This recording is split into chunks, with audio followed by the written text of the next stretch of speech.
Guys, good evening. So sa video na ito, may ito-topic ako tungkol sa isang babae na yung asawa niya is hindi niya na mahal. Pero makikisama pa rin siya or sasama pa rin sila sa isang bubong. Yun, yung babae dito sa kwento is kakilala ko. Hope hindi niya mapanood ang video na ito. Sorry kung mapanood mo. Pero hindi naman ako magme-mention ng name. So, peace na lang. So, yung babae na yun is kakilala ko. And OFW siya kasi OFW ako. So, OFW siya. Andito siya ngayon sa Saudi. So, yun, syempre, magkakilala kami. So, nagkakakwentuhan kami. So, sabi niya, hindi niya na mahal yung asawa niya. Pero, before, gusto niya nang hiwalayan yung asawa niya. Pero nagbigay ako sa kanya ng advice. Nagbigay ako sa kanya ng advice na may mga anak kayo. So, hindi pwedeng rason na hindi mo na siya mahal. Kaya mawawasak ang pamilya niyo, so kawawa naman yung mga anak niyo. 'Di ba guys? Kasi marami kasing halos most of the girls o sa relationship, halos sa relationship, lalo na yung may mga anak na is pag may problema lang yung isa, halimbawa ay hindi na kita mahal or may problema silang mag-asawa, is naghihiwalay. So hindi nila iniisip yung magiging sitwasyon ng bata. So yun nga, yung nagde-decide siya na hihiwalayan niya, binigyan ko siya ng advice. Sabi ko sa kanya, okay ganito, hihiwalayan mo yung asawa mo dahil lang hindi mo na siya mahal. Tapos paano yung mga anak mo? Kasi yung lalaki, yung asawa niya, kung makikipaghiwalay daw yung babae, is hindi papayag yung lalaki, yung asawa niyang lalaki, na wala sa kanyang mapuntang bata o anak nila. So siya naman, gusto niya naman makuha lahat yung anak nila. So na doon pa lang is mahirap na sitwasyon na, 'di ba? Mahirap na desisyon na kung yung mga bata is kanino mapupunta. Pero nasa batas na pag naghiwalay ang mag-asawa is yung mga bata below, pero yung 7 years old pataas pwede nang mamili kung kanino siya sasama, kung sa papa or sa mama. O kaya malaking problema ang mangyayari pag hiniwalayan niya yung lalaki, yung asawa niya. So binigyan ko siya ng advice. So ganyan, diyan pa lang nagkakaproblema na kayo kung kanino mapupunta yung bata, 'di ba? So tapos ang problema pa is halimbawa, syempre, maghihiwalay kayo. Makakakilala ka ng iba, syempre bata pa naman siya. Makakakilala ka ng iba. Tapos, yung anak mo, syempre, mahirap din na makikisama siya sa ibang tao na parang maninibago siya kasi may maliit pa din siyang anak. So, kawawa yung anak mo kasi makikita ng anak mo na iba na yung lalaking kasama mo. 'Di ba? Kasi ang alam niya is hindi yun ang tatay niya, kilala niya ang tatay niya, 'di ba? So, tapos kung mag-aasawa ka ng bago, is kawawa yung bata, yung minsan ang mga pangyayari kasing guys, mga ganyan na naghihiwalay ang mag-asawa, tapos nag-aasawa ng bago ang bawat isa, kawawa yung bata kasi yung isip niya is lalo na kung buti sana kung matured na, 'di ba? Kung malaki na, 'di ba? Mga 15 years old, 'di ba? Ganyan. Kasi kahit sabihin mong 10 years old, may bata kasing mahirap din unawaan ang nangyayari, 'di ba? Kasi ang 10 years old is bata pa yung isip. So ang pinakapanganay niyang anak is nasa 11. So mga bata pa talaga, mahirap pang umintindi sa nangyayari, 'di ba? So sabi ko sa kanya, makikita ng anak mo na iba na yung lalaking kasama mo. Makakaapekto yan sa bata. Siyempre, kahit ang bata, hindi yan nagtatanong sa iyo, 'di ba? Hindi yan lalabas ng nasa hindi lalabas na nasa loob niya at nang nasa isip niya na magtatanong ba yan sa'yo, mama, ba't iba ng lalaki? Di ba hindi yan maghahalongkat ng buhay mo, di ba? Yung anak, lalo na kung maliit pa. Kumbaga, nag-iisip lang yan sa sarili niya na bakit iba ang lalaking yan dito? Bakit hindi si papa? Di ba? Ang dami niya magiging katanungan sa sarili niya na pwedeng makaapekto sa bata, di ba?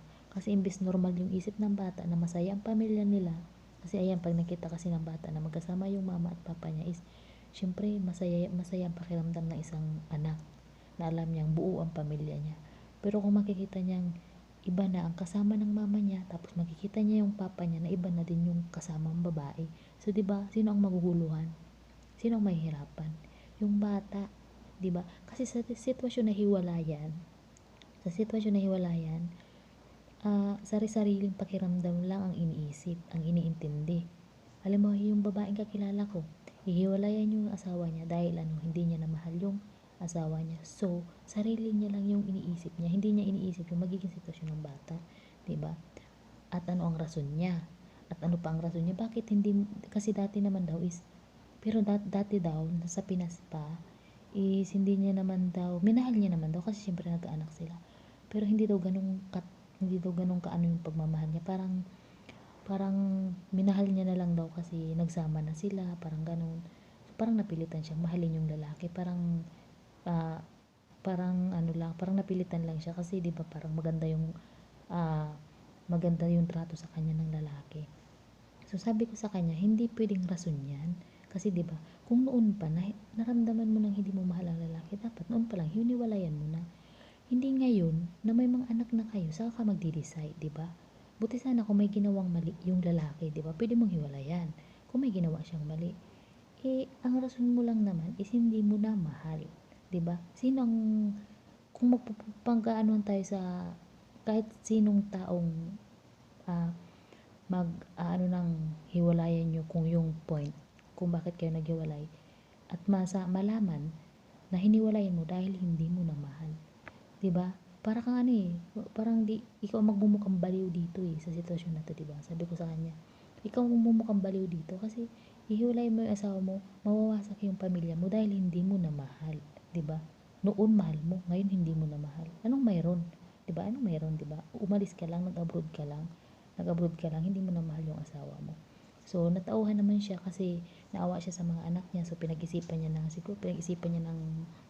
ng mahaba. So, nag-decide siya na pakikisamahan niya pa rin yung lalaki kahit hindi niya na mahal yung asawa niya. So, pakikisamahan niya para sa mga anak niya. So, sabi ko sa kanya, oo, kasi kailangan bilang ina, kailangan na magsakripisyo. Isakripisyo yung sariling nararamdaman para sa mga anak. Hindi yung sarili lang ang iisipin natin, 'di ba? Okay lang na hindi ka masaya. At least yung mga anak mo masaya, 'di ba? Kasi magkasama kayo, buo kayo. So, yun na lang ang matinding sakripisyo mo na gagawin, na makisama ka sa asawa mo na hindi mo na mahal. So, sabi ko sa kanya, dati naman minahal mo siya, so matututunan na lang yan na maibalik yung pagmamahal mo sa asawa mo. So, yun nga. Tapos minsan nagsasabi din siya sa akin kung bakit parang naano daw yung pagmamahal niya sa asawa niya, kasi yung asawa niya nga is may pagkatamad. Pero tinanong ko naman siya, bakit tamad, walang trabaho? Tapos sabi niya, may trabaho naman. Sabi ko sa kanya, ba't mo sinasabing tamad yung asawa mo? May trabaho naman pala. Ang taong tamad, walang trabaho, 'di ba? Walang trabaho. So, hindi mo pwedeng tawaging tamad yung asawa mo. Ang tamad daw kasi pag inuutusan niya, halimbawa, utusan niya magluto, 'di ba? Utusan niya magluto or may uutos daw siya na something na maliit na bagay, nagrereklamo daw yung asawa niyang lalaki, yung nasa Pinas pa yun. Kaya nung pumunta siya dito abroad is kaya parang naging galit or naging hinanakit daw yung nararamdaman niya na ano dun sa asawa niya, kasi pag inuutusan niya daw is laging tumatanggi. So parang naipon yung hinanakit niya dito sa asawa niya, kaya daw nawala yung pagmamahal. So sabi ko sa kanya, napakaliit na bagay. Kung magpapatulpo kayo, patulpo ka ng asawa mo. Ikaw ang kahiya-hiya. Diba makikita sa TV, i-interviewin ka ni Rapi, bakit nawala yung pagmamahal mo sa asawa mo, misis? Diba, tapos sasabihin mo, kasi po pag inuutusan ko siya, hindi siya sa akin sumusunod, so nawala na yung pagmamahal ko. Diba, sabi ko, nakakahiya ka. Diba, try kayong ipatulpo ng asawa mo. Diba, kasi karamihan mga mister nagpapatulpo sa kagagawa ng mga misis. So, ikaw ang kahiya-hiya. Diba, napaka walang kwentang rason, sabi ko sa kanya. So, yun. Nag-decide naman siya na pakikisamahan niya. So sabi ko sa kanya, try mo na lang. Baka mahalin mo ulit yung asawa mo. Kunting ano lang, sakripisyo lang. So, yun. Kaya nag-decide siya na ano, para daw sa mga bata, 'di ba? Kasi yun nga, pero matanda siya sa akin, pero nag-advise ako sa kanya kasi may time din kasi na gusto ko na din hiwalayan yung asawa ko, pero inisip ko din yung mga anak ko. So, sabi ko, once na maghiwalay kami, sino ang kawawa? 'Di ba yung mga bata? So, hanggang sa nagalit lang kasi ako sa asawa ko nung sabi ko sa kanya, hiwalay na lang tayo. Tapos hanggang sa yung parang yung pagmamahal ko natakpan ng galit. So hanggang sa pinilit kong mawala yung galit. So yun, hanggang sa naramdaman ko ulit na yung pagmamahal ko sa asawa ko. So yun lang yun, kasi kadalasan kasi sa mga pag puro galit yung paiiralin mo sa pakiramdam mo, matatakpan yung pagmamahal mo sa isang tao. So try mong alisin yung galit, itapon mo yung galit, mararamdaman mo ulit yung pagmamahal, promise, kasi nasubukan ko na yan. So yun, alisin yung galit, paramdamin ang pagmamahal para okay ang mundo. Yung para masaya ang lahat, 'di ba? So yun, sa relationship ng mga mag-asawa, lalo na pag may mga anak na, huwag pairalin yung sariling nararamdaman. Isipin ang mga anak para walang wasak na pamilya, para walang kaawa-awang bata, 'di ba? So yun lang guys. Yun, nagpinento ko yung ano. So yun, kumbaga i-ano lang natin yung priority natin yung anak, hindi yung sariling ano yung tawag? I-priority yung mga anak, hindi yung kanya-kanyang nararamdaman, 'di ba? Kanya-kanyang sariling problema, 'di ba? So yun lang. Yun ang gusto kong sabihin. So yun, kung di mo naintindihan, comment ka, and sa mga next video ko, subscribe ka. Yun. Good night. God bless.